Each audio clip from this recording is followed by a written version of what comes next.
जय श्याम दोस्तों, हम आ गए हैं दोहा क्रमांक 247 पर, जहां इसके पूर्व हमने देखा बालकांड में रामचंद्र जी ने सीता जी को देखा हुआ है और सीता जी के रूप का उनके द्वारा मनन किया जा रहा है, चिंतन किया जा रहा है। चंद्रमा से भी सुंदर और लक्ष्मी जी और पार्वती जी से भी सुंदर सीता जी को जान रहे हैं। रामचंद्र जी मन ही मन में मुस्कुरा रहे हैं।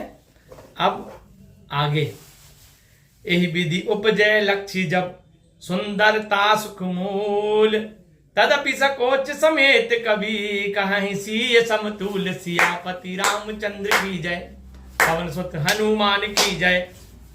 चली संग ले सखी सयानी, गावत गीत मनोहर वाणी। सोह नवल सन सुंदर सारी, जगत जननी अतुलित छवि भारी।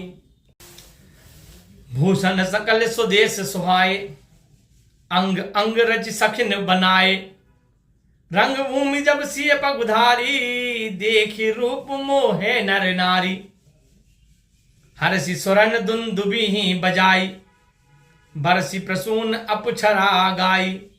पानी सरोज सोह जय माला, अव चट चितय सकल भुआला। सिय चकित सित राम ही चाहा, भय मोह बस सब नर नाहा। मुनि समीप देखे दो भाई, लगे ललक लोचन निधि पाई।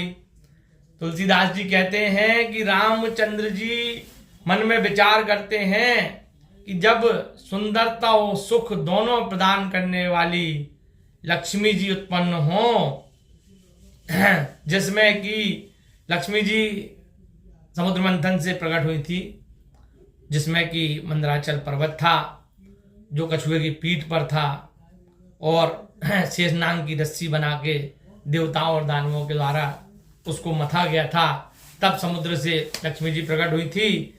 तो रामचंद्र जी कवि कहते हैं कि जब छवि रूपी अमृत का समुद्र हो, सुंदरता जिसके समुद्र, सुंदरता का समुद्र हो और दिव्य रूप का कछुआ हो और शोभा की रस्सी बनी हो, श्रृंगार रूपी मंदराचल हो और कामदेव स्वयं अपने हाथों से उसको मथे, तब सुंदरता और सुख की मूल जो लक्ष्मी जी उत्पन्न हो, तो भी कभी सीता जी को संकोच के साथ लक्ष्मी जी के समान कह सकते हैं। ऐसा रामचंद्र जी विचार कर रहे हैं, तुलसीदास जी बखान कर रहे हैं। सीता जी की चतुर सखियां मनोहर वाणी से मीठे मीठे गीत गाते हुए उनके साथ में चल रही हैं। सीता जी के शरीर पर अति सुंदर साड़ी शोभायमान है। जगत माता जानकी जी की शोभा अतुलनीय है, जिसका बखान नहीं किया जा सकता। उनके सारे अंगों में तरह तरह के आभूषण सुशोभित हैं और जिन्हें उनकी सखियों ने सजाकर पहनाया हुआ है। रंगभूमि जहाँ की धनुष यज्ञ हो रहा है, धनुष रखा हुआ है। जब रंगभूमि में सीता जी ने कदम रखे तो उनके रूप को देखकर नर नारी सब मोहित हो गए। देवताओं ने प्रसन्न होकर नगाड़े बजाए और पुष्प बरसाए, अप्सराएं गाने लगी। सीता जी के कर कमलों में जयमाला सुशोभित है। सीता जी ने सब राजाओं की ओर देखा और अपनी दृष्टि को कहीं भी नहीं रोका। सीता जी चकित चित्त से राम जी को देखने लगी।